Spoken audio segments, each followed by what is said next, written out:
Episode की starting में जोंग-वू को दिखाया गया है जो कि अपनी सेना लेकर उनके ऊपर आक्रमण करता है, यानी कि चेन के ऊपर। तभी चेन तालिस्मान का यूज़ करते हुए गेट को बंद कर देती है जिससे वो लोग उस जगह से ना निकल पाएँ। दूसरी तरफ हमें दिखाया क्या है हमारे यंग मास्टर को, जो कि उस जगह पर पहुंचकर वो कहता है कि मुझे इन सभी लोगों को चाहिए, इसलिए जल्दी से जल्दी उस रास्ते को डिग करो।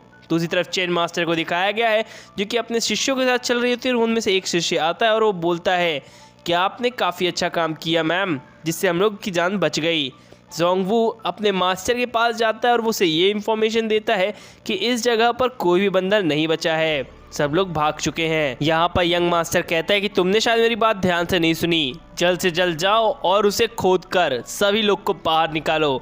यहाँ पर वो कहता है कि वो सभी एक चूहे हैं, तो यंग मास्टर कहता है ओह तो ये सभी एक चूहे हैं। तभी वो एक तालिस्मान निकाल लेता है। यहाँ पर हमें चेन के शिष्यों को दिखाया गया जो कि कहते हैं कि ये डीमंस काफ़ी ज़्यादा बुरे हैं जो कि हम पर हमला करके हमें ख़त्म करना चाहते थे, लेकिन हम लोग इसके अंदर है इसलिए हम फिलहाल सेफ़ हैं। जिसके बाद वो एक तालिस्मान निकालता है जो कि यंग मास्टर ने निकाला होता है और यंग मास्टर को जोंग-वू मना करता है इसका यूज़ करने से, लेकिन वो नहीं रुकता और कहता है कि मैं इसका यूज़ करूँगा। एक्चुअल में ये पूरी धरती को शेक करने वाला स्पेल होता है जिससे आस पास के सभी पत्थरों को वो तोड़ देता है, जिसकी वजह से अंदर रह रहे सभी लोग, गुफा के अंदर जितने भी लोग थे उनके ऊपर आक्रमण हो जाता है पत्थरों का, जहाँ पर सभी लोग एक शील्ड का क्रिएट करते हुए अपने आप को प्रोटेक्ट कर रहे होते हैं। यहाँ पर हमें दिखाया जाता है हेनली को जो कि एक दीवार को फाड़ते हुए उस जगह से बाहर निकलता है। इसी तरफ यंग मास्टर को दिखाया गया जो कि पूरी की पूरी जगह को शेक करने के बाद काफ़ी ज़्यादा हंस रहा होता है। जोंग-वू कहता है कि यहाँ पर कोई भी बंदा अगर मुझे मिले तो बता देना, जिस पर वो एक सिपाही आता है और बताता है हेनली नाम का एक बंदा है जो कि येलो मैपल से बिलोंग करता है। जिसके बाद जोंग-वू बताता है यंग मास्टर को, जहाँ पर वो बताता है कि ली नाम का सरनेम का एक बंदा जो कि येलो मैपल से बिलोंग करता है, वो आपके लीफ यूनिट के बारे में जानकारी दे सकता है। इसलिए वो कहता है कि आप यहाँ से चले जाएं, बाकी चीज़ें मैं संभाल लूँगा, आप बिल्कुल भी परेशान ना हो। जिसके बाद वो ये भी बताता है कि यहाँ पर काफ़ी ज़्यादा मात्रा में स्पिरिट स्टोन्स भी रखी हैं जिनको हम अपने कब्जे में कर सकते हैं। जिसके बाद यंग मास्टर उसे कहता है ठीक है मैं यहाँ से जा रहा हूँ, लेकिन जल्द से जल्द इस काम को ख़त्म करके मेरे पास आ जाना। फाइनली वो वहाँ से जाता है और सभी वर्कर्स को जल्द से जल्द काम में लगा देता है। दूसरी तरफ हेनली अपने क्रोकोडाइल की मदद से उस जगह से बाहर निकलता है जो कि एक डॉल होती है। खैर वो उस जगह से जा ही रहा होता है तभी उसे कुछ आवाज़ें आती हैं जिसे वो सुनकर आगे बढ़ने की कोशिश करता है। तभी उसे कुछ महसूस होता है, एक्चुअल में उसने सुन लिया होता है ताइमेंग और ज़ैनली के बारे में, क्योंकि वो क्या बात कर रहे हैं, जो कि उन्हीं के पैरों की आहट सुन के उनके पास तक पहुंच जाता है। दूसरी तरफ यहाँ पे वो दो गार्ड्स को समझाता है कि आज की जो भी इंसिडेंट हुआ ये किसी को ही मत बताना, लेकिन हेनली इन सभी बातों को सुन लेता है और वो एक तालिस्मान निकाल लेता है। लेकिन यहाँ पर वो जब जाने लगता है तो एक पत्थर गिर जाता है जिससे शॉन ले ये कहता है वहाँ पर कौन है, तो हमारा हेनली बताता है कि वो हेनली है मैपल वैली से। दूसरी तरफ वो डॉल से बाहर निकलने का रास्ता भी ढूंढवा रहा होता है। यहाँ पास से वो लाइफ और डेथ दोनों चीज़ों के बारे में सोच रहा होता है कि अगर इनके सामने गया तो शायद हो सकता है ये मुझ पर अटैक भी कर दे, इसलिए वो तालिस्मान को छुपाते हुए मुस्कुराते हुए उनके सामने जाता है।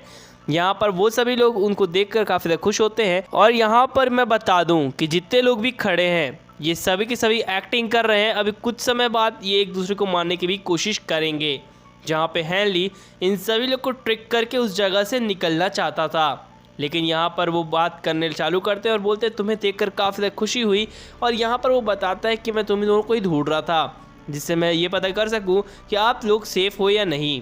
जिसके बाद वो दो एक दूसरे की तरफ देखते हैं और यहाँ पास एक आवाज़ आती है जो कि क्लाइमेंग एक रोशनी फेंकता है और उसके पीछे जाता है, लेकिन हमें हेनली को दिखाया जाता है जो कि अपने पास तालिस्मान रखता है कि अचानक से वो उनके ऊपर अटैक कर सके, क्योंकि उसे विश्वास नहीं होता कि ये लोग उसे मार भी सकते हैं। यहाँ पर हमें एक बंदे को दिखाया गया है जो कि रोशनी लेकर जा रहा होता है और वो काफ़ी ज़्यादा डरा हुआ होता है, जिसके बाद वो वहीं पर गिर जाता है। यहाँ पास से वो अपनी रोशनी को फिर से जलाता है, लेकिन उसके पीछे एक मकड़ी आती है और सीन वहीं पर शिफ्ट हो जाता है, जहाँ पर प्रेजेंट में हमें दिखाया गया इन सभी लोग को जो कि उस चीज़ को देखते हैं, यानी रोशनी को, जिससे ये देख सके कि ये सभी लोग ऊपर लटके क्यों हैं।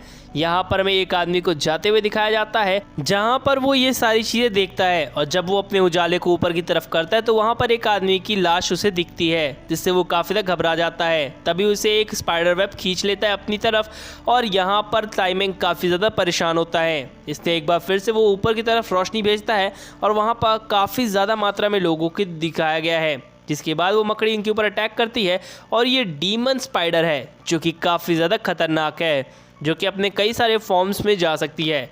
जो कि ये creature depth of the mining में थी, इसलिए अभी तक इसे कोई भी नहीं ढूंढ पाया और मार नहीं पाया था। फाइनली ये सभी लोग के पीछे पड़ जाती है, जहाँ पर इनके साथ बचा हुआ एक और सैनिक मारा जाता है। हैनली के पीछे पड़ने के दौरान हैनली काफ़ी बहुत ही फुर्ती से अपने आप को बचाता है और ये तीनों मिलकर ही उसके ऊपर अटैक कर देते हैं, जिससे वो स्पाइडर को ख़त्म कर सकें। लेकिन ऐसा कर पाना काफ़ी ज़्यादा मुश्किल था क्योंकि स्पाइडर काफ़ी ज़्यादा ताकतवर थी। उसी के साथ वो अपना एक वेब निकालती है जो कि टाइमन को पकड़ लेती है, लेकिन टाइमन अपनी नाइफ से अपने आप को बचा लेता है और एक ज़बरदस्त तरीके से अपने कैद कर लेता है एक पोटली के अंदर। यहाँ पर मैं बता दूँ ये पोटली बहुत ज़्यादा स्ट्रॉन्ग है, लेकिन इसे स्पाइडर काफ़ी आसानी से फाड़ देगा। हैनली ये सारी चीज़ें देख ही रहा होता है कि तभी यहाँ पास से वो पोटली फट जाती है और वो स्पाइडर ब्लड डीमन स्पाइडर में चेंज जाती है। टाइमिंग ये सारी चीज़ें देखकर काफ़ी ज़्यादा हैरान होता है कि वो ब्लड डीमन स्पाइडर में चेंज हो चुकी है। अब यहाँ पर वो लोगों के ऊपर अटैक करती है और वो खासतौर से टाइमिंग के पीछे पड़ी होती है, क्योंकि टाइमिंग ने उसे काफ़ी ज़्यादा परेशान किया होता है। यहाँ पर वो टाइमिंग के पीछे पड़ने के दौरान यहाँ पर हमें पता चलता है कि हैनली उसके सर के ऊपर अपनी स्वॉर्ड घुसा के बैठा है, तो सभी लोग उसे पकड़ने की कोशिश करते हैं।